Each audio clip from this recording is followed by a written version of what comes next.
గంటకు సుమారు 28,000 కిలోమీటర్ల వేగంతో అంతరిక్షంలో ప్రయాణిస్తూ ఆ గాల్లో ఎగురుతూనే మొబైల్ ఫోన్కి పవర్ బ్యాంక్ కనెక్ట్ చేయడం గురించెప్పుడైనా ఊహించారా? వినడానికి ఏదో సైన్స్ ఫిక్షన్ సినిమా సీన్లో ఉంది గదూ. కరెక్ట్. కానీ బేసిక్గా ఇస్రో సరిగ్గా ఇలాంటి అసాధ్యమైన ప్రయోగాన్నే స్పేడెక్స్ పేరుతో చేయబోతోంది.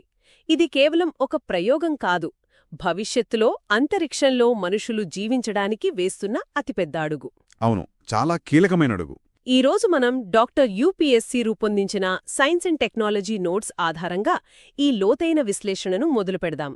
ఇందులో అంతరిక్ష సాంకేతికత వెనుక ఉన్న భౌతిక శాస్త్రాన్ని, అలాగే వ్యాధికారకాల సూక్ష్మ ప్రపంచాన్ని విడమర్చి మాట్లాడుకుందాం. ఖచ్చితంగా. ఎందుకంటే యూపీఎస్సీ 2026 పరీక్షలకు సన్నద్ధమవుతున్న అభ్యర్థులకు ఏ ప్రశ్న వస్తుందో తెలియదు అనే భయం ఉంటుంది. ఆ భయం పోవాలంటే లాజిక్ తెలియాలి. రైట్. అందుకే ఏది బట్టి పట్టకుండా ప్రతి అంశం వెనుక ఉన్న సైన్స్ని ఎప్పటికీ మర్చిపోలేని విధంగా, అంటే బుర్రలో ప్రింట్ చేసుకునేలా చూద్దాం. ముందుగా అంతరిక్ష సాంకేతికతతో మొదలుపెడదామా? తప్పకుండా. ఇస్రో ప్రయోగాలు అనగానే మనకు కక్షలు, ఉపగ్రహాలు గుర్తొస్తాయి. అయితే ఇక్కడొక ప్రాథమిక సందేహం: అసలు కింద పడిపోకుండా ఒక ఉపగ్రహం అంతరిక్షంలో ఎలా నిలబడుతుంది? ఇది చాలామందికి వచ్చే డౌట్. అంటే నేను చిన్నప్పుడు కక్షలు అంటే భూమి చుట్టూ గీసిన ఖచ్చితమైన వృత్తాలు అనుకునేదాన్ని. అలా కాదా? కాదు. కెప్లర్ నియమం ప్రకారం చూస్తే విశ్వంలో ఏ వస్తువైనా సరే మొదట దీర్ఘవృత్తాకార కక్షలోనే, ఆ ఎలిప్టికల్ ఆర్బిట్లోనే తిరుగుతుంది, వృత్తాకారంలో కాదు. ఓహో, అంటే గుడ్డు ఆకారంలో అన్నమాట. ఎగ్జాక్ట్లీ. ఆ మార్గంలో ఉపగ్రహం ప్రయాణిస్తున్నప్పుడు భూమికి అత్యంత దగ్గరగా వచ్చే పాయింట్ను పెరిగి అంటారు. రైట్. అలాగే భూమికి అత్యంత దూరంగా వెళ్లే పాయింట్ను అపోజీ అంటారు. ఒక్క నిమిషం, దీన్ని కొంచెం ప్రాక్టికల్గా ఆలోచిద్దాం. ఉపగ్రహం భూమికి దగ్గరగా అంటే పెరిగికి వచ్చినప్పుడు భూమి గురుత్వాకర్షణ శక్తి దాన్ని చాలా బలంగా తనవైపు లాగేసుకుంటుంది కదా? అవును, చాలా బలంగా లాగుతుంది. మరి అలాంటప్పుడు అది భూమి మీద పడిపోకుండా ఉండాలంటే అది ఆకర్షణకు వ్యతిరేకంగా మరింత స్పీడ్గా పరిగెత్తాలి. అంటే పెరిగి దగ్గర వేగం చాలా ఎక్కువగా ఉంటుందా? ఖచ్చితంగా పట్టుకున్నారు. ఆ గ్రావిటీ నుండి తప్పించుకోవడానికే ఉపగ్రహం ఒక స్లింగ్ షాట్ లాగా విపరీతమైన వేగంతో ముందుకు దూసుకువెళ్తుంది. వావ్! అంటే లాగుతున్న కొద్దీ స్పీడ్ పెంచుతుందన్నమాట. అవును. మళ్ళీ దూరంగా అంటే అపోజికి వెళ్ళాక వేగం తగ్గిపోతుంది. ఇక్కడ ఇంకో ముఖ్యమైన కాన్సెప్ట్ ఉంది. కక్ష్యా వేగమనేది ఆ ఉపగ్రహం బరువు మీద ఆధారపడి ఉంటుందా? ఒక 100 కిలోల చిన్న శాటిలైట్ కన్నా లక్షల కిలోల బరువుండే అంతర్జాతీయ అంతరిక్ష కేంద్రం ఎక్కువ వేగంతో తిరగాలా అని అడుగుతున్నారా? అవును. మీరేమంటారు? నా చిన్నప్పటి ఫిజిక్స్ జ్ఞానం ప్రకారం ఆ గెలీలియో ప్రయోగంలో ఒక ఈకను, ఒక సుత్తిని పైనుండి ఒకేసారి వదిలితే రెండు ఒకే వేగంతో కింద పడతాయి కదా? రైట్. ఎందుకంటే గురుత్వాకర్షణ బరువుపై ఆధారపడదు. సో ఉపగ్రహం బరువుతో వేగానికి సంబంధం లేదని అనుకుంటున్నాను. మీ లాజిక్ 100% సరైనది. కక్షా వేగమనేది మాస్ మీద అస్సలు ఆధారపడుండదు. అది కేవలం భూమి నుండి ఎత్తుపై ఆధారపడుతుంది. అంటే ఎత్తు పెరిగే కొద్దీ వేగం మారుతుందా? అవును. ఎత్తు పెరిగే కొద్దీ వేగం తగ్గుతుంది. అందుకే 400 కిలోమీటర్ల ఎత్తులో ఉండే ఎల్ఈఓ అంటే లో అర్త్ ఆర్బిట్లో ఉపగ్రహం సెకనుకు 8 కిలోమీటర్ల వేగంతో ప్రయాణిస్తుంది. ఓ మై గాడ్, సెకన్కు 8 కిలోమీటర్లా? అవును. కేవలం 90 నిమిషాల్లో భూమిని చుట్టేస్తుంది. అదే 36,000 కిలోమీటర్ల ఎత్తులో ఉండే ఉపగ్రహానికి భూమిని చుట్టి రావడానికి 24 గంటల సమయం పడుతుంది. అర్థమైంది. ఈ కక్షల రకాలనొకసారి గమనిస్తే International Space Station, Hubble telescope లాంటివన్నీ భూమికి దగ్గరగా ఉండే ఎలివోలోనే ఉన్నాయి. కరెక్ట్. ఎందుకంటే అక్కడికి వస్తువులను పంపడం సులువు, ఖర్చు తక్కువ కాబట్టి. ఇక ఎంఈఓ అంటే మీడియం ఎర్త్ ఆర్బిట్లోకి వస్తే మన ఫోన్లలో సిగ్నల్స్ ఇచ్చే జీపీఎస్, నావిక్ ఉపగ్రహాలు ఉంటాయి. ఆ పైన ఉండేది హై ఎర్త్ ఆర్బిట్. పక్కాగా చెప్పారు. ఇదంతా ఒక ఎత్తైతే ప్రిపరేషన్లో తరచుగా కన్ఫ్యూజ్ చేసే 3 పదాలున్నాయి. అవేంటి? జియోసింక్రోనస్, జియోస్టేషనరీ మరియు సన్ సింక్రోనస్ ఆర్బిట్స్. ఇవే కదా? అవే. వీటిని సింపుల్గా విడదీద్దాం.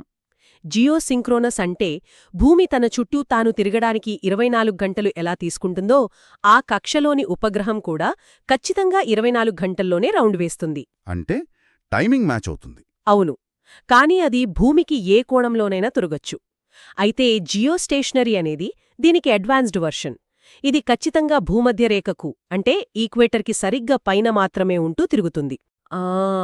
ఇక్కడ నాకొక డాన్సర్ల పోలిక గుర్తొస్తోంది.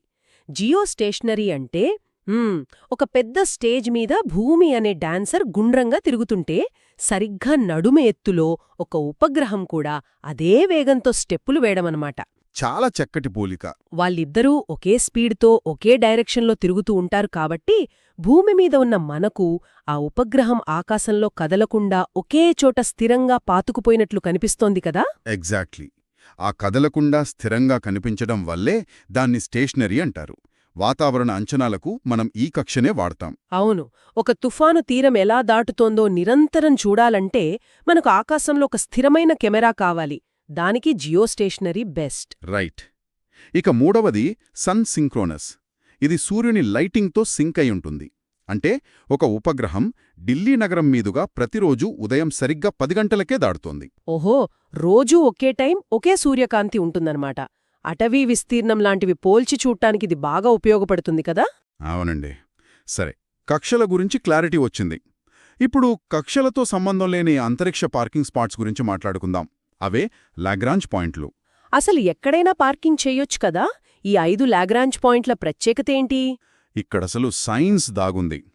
సూర్యుడి గురుత్వాకర్షణ శక్తి చాలా ఎక్కువ, భూమిది తక్కువ. కానీ అంతరిక్షంలో ఈ రెండింటి మధ్య కొన్ని పాయింట్ల దగ్గర ఆ రెండు శక్తులు ఖచ్చితంగా బ్యాలెన్స్ అవుతాయి. అంటే సూర్యుడు లాగే బలం, భూమి లాగే బలం సమానమైపోతాయా? కరెక్ట్. ఆ బ్యాలెన్స్ అయ్యే ప్రదేశాలే లాగ్రాంజ్ పాయింట్లు, L1 నుండి L5 వరకు. అయితే వీటిలో L1, L2, L3 అనేవి ఒక కొండ శిఖరం మీద బంతిని పెట్టినట్లుంటాయి. అంటే అవి అస్థిరమైనవా, అన్స్టేబుల్ అన్నమాట. అవును. ఏమాత్రం బ్యాలెన్స్ తప్పినా కింద పడిపోతుంది. కాబట్టక్కడ ఇంధనాన్ని వాడుతూ ఉపగ్రహాన్ని అడ్జస్ట్ చేస్తూనే ఉండాలి. కానీ L4, L5 పాయింట్లు అలా కాదు. అవి ఒక లోయ లాంటివి, అక్కడ స్థిరంగా ఉండిపోతుంది. అద్భుతం. అయితే మన ఆదిత్య L1 మిషన్ను ఆ L1 పాయింట్ దగ్గరే ఎందుకు పెట్టారు? మిగతా వాటిలో పెట్టొచ్చుగా. ఎందుకంటే L1 పాయింట్ ఖచ్చితంగా భూమికి సూర్యుడికి మధ్యలో ఉంటుంది. ఈ పాయింట్ దగ్గర ఉన్న అతిపెద్ద అడ్వాంటేజ్ ఏంటంటే గ్రహణాలు. ఓహో, గ్రహణాల ప్రభావం ఉండదా? ఉండదు. భూమి మీద ఉన్నప్పుడు గ్రహణం వస్తే సూర్యుడు కనిపించడు. కాని L1 పాయింట్ దగ్గర ఉంటే మధ్యలో ఎలాంటి గ్రహణాలు అడ్డురావు. 24 గంటలు సూర్యుడిని స్టడీ చేయవచ్చు. వావ్. మరి జేమ్స్ వెబ్ టెలిస్కోప్ని L2 దగ్గర ఎందుకు పెట్టారు? ఆ పాయింట్ భూమికి అవతలి వైపు అంటే చీకటి వైపు ఉంటుంది. జేమ్స్ వెబ్కి సూర్యుని వేడి తగలకూడదు. అందుకే దాన్ని సూర్యుడికి దూరంగా భూమి నీడలో పెట్టారు. అంటే మన అవసరాన్ని బట్టి పార్కింగ్ స్పాట్ సెలెక్ట్ చేసుకుంటామన్నమాట. సరే, ఇప్పుడు మనం ఈ విశ్లేషణ మొదట్లో అనుకున్న మొబైల్ ఛార్జింగ్ గురించి చర్చిద్దాం. స్పేడెక్స్ కదా దాని పేరు? అవును, స్పేస్ డాకింగ్ ఎక్స్పెరిమెంట్. గాల్లో ఎగురుతూ 2 వస్తువులు అతుక్కోవడం. అసలు ఇది ఎందుకంత కష్టం? ఇది చాలా సంక్లిష్టమైన మెకానిజం అండి. అంతరిక్షంలో గాలి ఉండదు గదా. బ్రేకులు వేయటానికి ర్యాపిడీ అంటే ఫ్రిక్షన్ ఉండదు. రైట్. 2 ఉపగ్రహాలు సెకనుకు కిలోమీటర్ల వేగంతో ప్రయాణిస్తుంటాయి. అవి 2 ఒకే వేగంతో వస్తూ ఖచ్చితంగా ఒకే సెంటీమీటర్ అలైన్మెంట్తో అనుసంధానం కావాలి. ఏమాత్రం స్పీడ్ తేడా వచ్చినా ఢీకొని ముక్కలైపోతాయి కదా. ఖచ్చితంగా. భవిష్యత్తులో మనం చంద్రుడి మీద నుండి మట్టి నమూనాలను తీసుకురావాలన్నా లేదా మన భారతీయ అంతరిక్ష కేంద్రం కట్టాలన్నా ఇది ప్రాణం. ఓహో, స్పేస్ స్టేషన్ అంత పెద్దదాన్ని ఒకే రాకెట్లో పంపలేము కాబట్టి ఆ ముక్కలు ముక్కలుగా పంపి గాల్లోనే ఇల్లు కట్టినట్టు డాకింగ్ ద్వారా కనెక్ట్ చేయాలన్నమాట. ఎగ్జాక్ట్లీ. అలా మోసుకెళ్లడానికి వాడే లాంచ్ వెహికల్స్ గురించి కూడా చూద్దాం. అసలు రాకెట్లలో ఇంధనాలకున్న తేడా ఏంటి? నాక్కూడా ఈ డౌట్ ఉంది. ఘన, ద్రవ మరియు క్రయోజెనిక్ అంటున్నారు. ఎందుకిన్ని రకాలు? దీన్ని మనం దైనందిన జీవితంతో పోల్చి చూద్దాం. ఘన ఇంధనం అనేదే ఒక దీపావళి రాకెట్ లాంటిది. ఒకసారి నిప్పంటించామా ఇక అంతే. అంటే దాన్ని ఆపడం కుదరదా? కుదరదు. మొత్తం కాలిపోయేదాకా అది విపరీతమైన శక్తితో పైకి దూసుకెళ్తుంది. రాకెట్ భూమిని వదిలి పైకి లేవడానికి ఇంతటి భారీ శక్తి అవసరం. ఇందులో HTPB వాడతారు. మరి ద్రవ ఇంధనం? రెండవది ద్రవ ఇంధనం. ఇది మన ఇంట్లో గ్యాస్ స్టవ్ లాంటిది. మనం మంటను పెంచొచ్చు, తగ్గించొచ్చు, ఆపేయొచ్చు. చాలా కంట్రోల్ ఉంటుంది. మన ఇస్రో వాడే ఫేమస్ వికాస్ ఇంజిన్ ఈ ద్రవ ఇంధనాన్నే వాడుతుంది. ఓకే, మొదటిది అన్కంట్రోలబుల్ పవర్, రెండోది కంట్రోలబుల్ డైరెక్షన్. మరి క్రయోజెనిక్ టెక్నాలజీని ఇంజనీరింగ్ అద్భుతమంటారెందుకు? ఎందుకంటే ఇది నిప్పులతో మంచుతో ఆడే ప్రమాదకరమైన ఆట. ఇందులో ద్రవ హైడ్రోజన్ మరియు ద్రవ ఆక్సిజన్లని ఇంధనంగా వాడతారు. ఆ సాధారణంగా హైడ్రోజన్ గ్యాస్ కదా, దాన్ని ద్రవంగా ఎలా మారుస్తారు? అదే ఇక్కడి ట్రిక్. ద్రవంగా మార్చాలంటే ఉష్ణోగ్రతను -253 డిగ్రీల సెల్సియస్కి దించాలి. మై గాడ్, అంత తక్కువ ఉష్ణోగ్రతనా? అవును. ఆక్సిజన్ను -183 డిగ్రీల వద్ద నిల్వ చేయాలి. ఆ మైనస్ ఉష్ణోగ్రతల దగ్గర ఇంధనాన్ని రాకెట్ లోపల మెయింటైన్ చేయడం ఎంత కష్టమో ఊహించండి. బయట రాకెట్ గాల్లోకి వెళ్తున్నప్పుడు విపరీతమైన వేడి పుడుతుంది. లోపలేమో ఈ గడ్డకట్టే చలి, ఏమాత్రం లీకైనా పేలిపోతుందేమో. ఖచ్చితంగా. కానీ అత్యధిక బరువును మోసుకెళ్లే శక్తి దీనికే ఉంటుంది. అందుకే జిఎస్ఎల్వీలో LVM-3 లాంటి రాకెట్లలో వాడతాం. వింటుంటేనే ఆశ్చర్యంగా ఉంది. ఇంకో విషయం, మామూలుగా ఫైర్ మండాలంటే ఆక్సిజన్ కావాలి. రాకెట్లు ఆక్సిజన్ కూడా మోసుకెళ్తాయి కదా, దీనివల్ల బరువు పెరిగిపోదా? పెరుగుతుంది. దానికి ప్రత్యామ్నాయంగానే ఎయిర్ బ్రీతింగ్ ఇంజిన్స్ వచ్చాయి. అంటే గాల్లో ప్రయాణిస్తున్నప్పుడు వాతావరణం నుండి ఆక్సిజన్ను ముక్కులాగా పీల్చుకుంటాయా? ఎగ్జాక్ట్లీ. దీనివల్ల రాకెట్ బరువు చాలా తగ్గిపోతుంది. వీటిల్లో రామ్జెట్ అనేది మ్యాక్ 3 అంటే ధ్వని కంటే 3 రెట్లు వేగంతో పనిచేస్తుంది. స్క్రామ్జెట్ అయితే మ్యాక్ 6 వద్ద కూడా ఆక్సిజన్ను పీల్చుకోగలదు. సూపర్! ఈ వాహనాలను గమనిస్తే పిఎస్ఎల్వీలో 4 దశలు ఉంటాయి కదా? అవును. Solid, liquid, solid, liquid. జిఎస్ఎల్వీలో 3 దశలు: సాలిడ్, లిక్విడ్, క్రయోజెనిక్. ఇక LVM-3ని చంద్రయాన్ లాంటి బరువైన వాటి కోసం వాడతారు. కానీ భవిష్యత్తంతా రీయూజబుల్ లాంచ్ వెహికల్స్దే కదా. మన ఇస్రో వాళ్ల పుష్పక్ గురించి చెప్పండి. ఇది నిజంగా గేమ్ చేంజర్. సాధారణ రాకెట్లు సముద్రంలో పడిపోతాయి. ప్రస్తుతం 1 కేజీ బరువును పంపడానికి దాదాపు $5,000 ఖర్చవుతుంది. బాబోయ్, అంత ఖర్చా? అవును. కానీ ఈ RLV పుష్పక్ వల్ల ఆ ఖర్చు కేవలం $500లకు పడిపోతుంది. ఎందుకంటే ఇది ఒక విమానంలాగా వెళుతుంది, శాటిలైట్ను వదిలేసి క్షితిజ సమాంతరంగా అంటే రన్వే మీద ల్యాండ్ అవుతుంది. స్పేస్ ఎక్స్ రాకెట్లు నిలువుగా వస్తే మనవాళ్లు విమానం మోడల్లో రన్వే మీద ల్యాండ్ చేస్తున్నారన్నమాట. అవును. అలాగే క్షిపణిల గురించి కూడా ఒక్క మాటలో క్లియర్ చేద్దాం. క్రూయిజ్, బ్యాలిస్టిక్ మధ్య తేడా చాలామందికి తెలియదు. క్రూయిజ్ క్షిపణి అనేది ఒక స్మార్ట్ ఫైటర్ జెట్ లాంటిది. అది వాతావరణం లోపలే భూమికి అతి దగ్గరగా కొండల మధ్యగుండా ప్రయాణిస్తుంది. అంటే శత్రువుల రాడార్లకు చిక్కదు గదా. బ్రహ్మోస్ దీనికి బెస్ట్ ఎగ్జాంపుల్. మరి బ్యాలిస్టిక్? బ్యాలిస్టిక్ క్షిపణి ఒక రాయిని ఆకాశంలోకి బలంగా విసిరితేలా పైకి వెళ్లి మళ్లీ గురుత్వాకర్షణ శక్తితో పారాబోలా ఆకారంలో కిందికి పడుతుందో అలా పనిచేస్తుంది. ఓహో, ఇది వాతావరణం దాటి మళ్లీ కిందికి వస్తుందన్నమాట. అగ్ని సిరీస్ ఇవే కదా? కరెక్ట్. అద్భుతమైన విశ్లేషణ. ఇప్పుడు మనం అంతరిక్షం అనే అతిపెద్ద ప్రపంచం నుండి బయటకి వచ్చి మరో ముఖ్యమైన ప్రపంచంలోకి అడుగుబెట్టాలి. అదే సూక్ష్మ ప్రపంచం, పాథోజన్స్. అవును, ఈ ట్రాన్సిషన్ చాలా ముఖ్యం. ఎందుకంటే ఇందాక మనం స్పేస్ స్టేషన్ కట్టడం గురించి మాట్లాడుకున్నాం. అక్కడ కేవలం మిషినులుండవు, వ్యోమగాములుంటారు. ఆ మైక్రోగ్రావిటీలో వ్యోమగాములను బతికించటం అతిపెద్ద సవాలు కదా. ఖచ్చితంగా. అంతరిక్షంలో రోగనిరోధక శక్తి తగ్గిపోతుంది. పైగా బ్యాక్టీరియా, వైరస్లు అక్కడ చాలా వేగంగా రూపాంతరం చెందుతాయి. సో ఆ సూక్ష్మజీవుల గురించి తెలుసుకోవడం యూపీఎస్సీ కోణంలో చాలా కీలకం. అసలు ఈ వ్యాధికారకాలను ఎలా వర్గీకరిస్తారు? ప్రధానంగా 4 రకాలు: బ్యాక్టీరియా, వైరస్, ఫంగస్ మరియు ప్రోటోజోవా. ఏ వ్యాధి ఏ కేటగిరీలోకి వస్తుందో గుర్తించడం చాలా ముఖ్యం. దీనికోసం మన డాక్టర్ యూపీఎస్సీ నోట్స్లో ఒక సింపుల్ ట్రిక్ ఉంది కదా. బ్యాక్టీరియా వ్యాధులను గుర్తుంచుకోవడానికి TLT అనే కోడ్ వాడొచ్చు.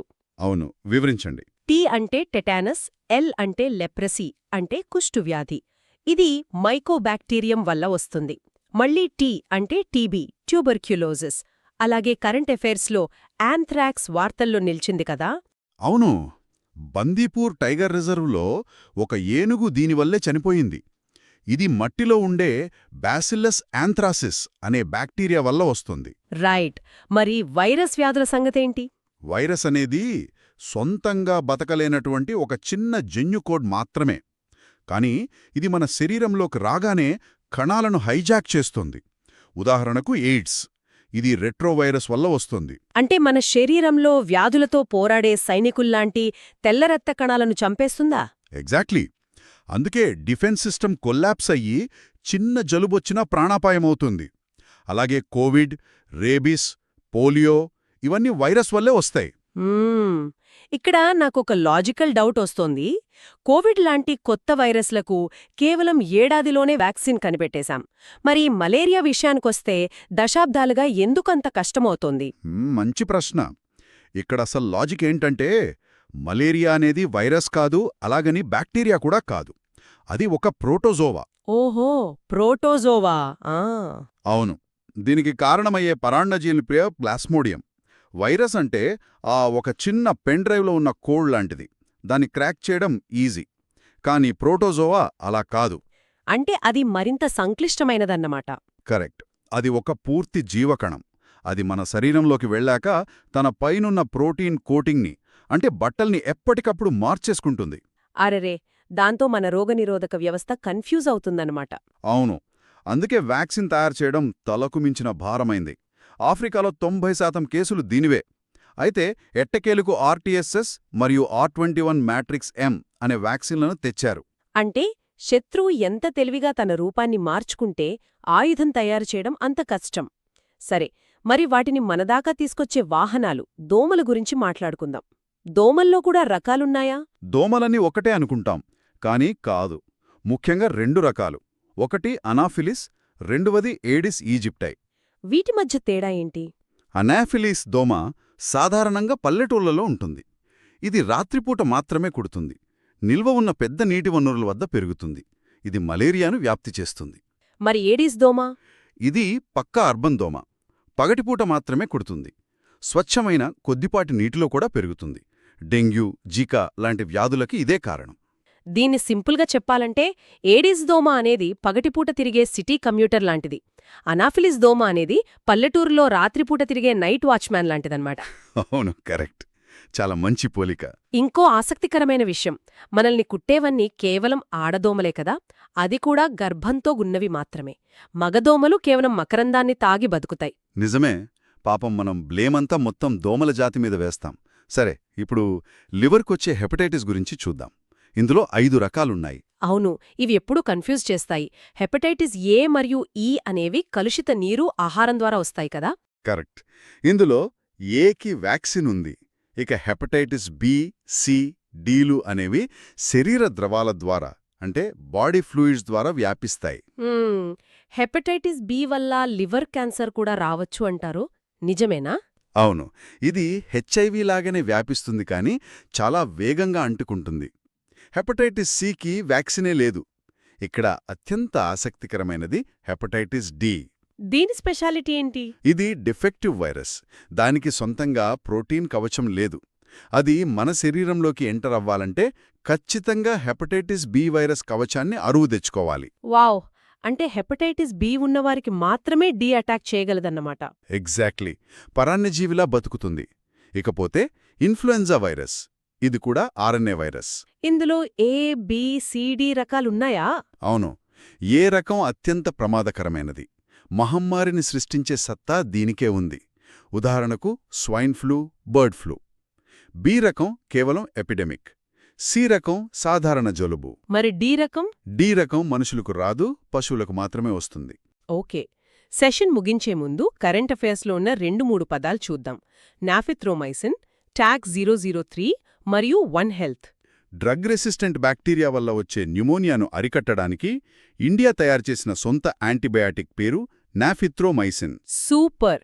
టాగ్ 003 అనేది డెంగ్యూ వ్యాక్సిన్ కదా? అవును. లైవ్ అటెన్యువేటెడ్ రకం. శక్తిహీనంగా మార్చబడిన వైరస్ను పంపి రోగనిరోధక శక్తిని మేలుకొల్పుతారు. ఇక చివరగా వన్ హెల్త్ కాన్సెప్ట్. వాతావరణం పాడైతే దోమలు పెరిగి డెంగ్యూ వస్తోంది. అంటే మనుష్యుల, జంతువుల, పర్యావరణం యొక్క ఆరోగ్యం ముడిపడి ఉన్నాయన్నమాట. ఖచ్చితంగా. అంతరిక్షం నుండి అతి చిన్న వైరస్ వరకు అన్నీ ఒకదానికొకటి ఎలా కనెక్ట్ అయి ఉన్నాయో తెలుసుకోవడమే నిజమైన విద్య. నిజమే. ఈ సుదీర్ఘమైన సెషన్లో కక్షల భౌతిక శాస్త్రం నుండి దోమల దినచర్య వరకు కీలకాంశాలను విశ్లేషించాం. అభ్యర్థులకు ఈ అంశాలు స్పష్టంగా అర్థమయ్యాయని ఆశిస్తున్నాను. ఖచ్చితంగా అర్థమవుతాయి. ముగింపుగా ఒక ఆసక్తికరమైన ఆలోచన. పరీక్షల కోసం మనం స్పేస్, బయాలజీని వేర్వేరుగా చదువుతాము. కానీ రేపటి ప్రపంచం ఈ రెండింటి కలయికలోనే ఉంది. మైక్రోగ్రావిటీలో మానవ కణాలు, వ్యాధికారకాలు ఎలా ప్రవర్తిస్తాయో పరిశోధించడం ద్వారా భూమి మీద నయం చేయలేని వ్యాధులకు అంతరిక్షంలోనే మందులు కనిపెట్టే రోజు దగ్గర్లోనే ఉంది. అవును, అద్భుతమైన ఫ్యూచర్ అది. సైన్స్ అనేది పుస్తకాల్లో నిద్రపోయే అక్షరాలు కాదు, నిరంతరం మేల్కొని ఉండే ఆవిష్కరణ. ఆ ఆలోచనలతో ప్రిపరేషన్ కొనసాగించండి. ఈ లోతైన విశ్లేషణను ఇక్కడితో ముగిద్దాం. All the best.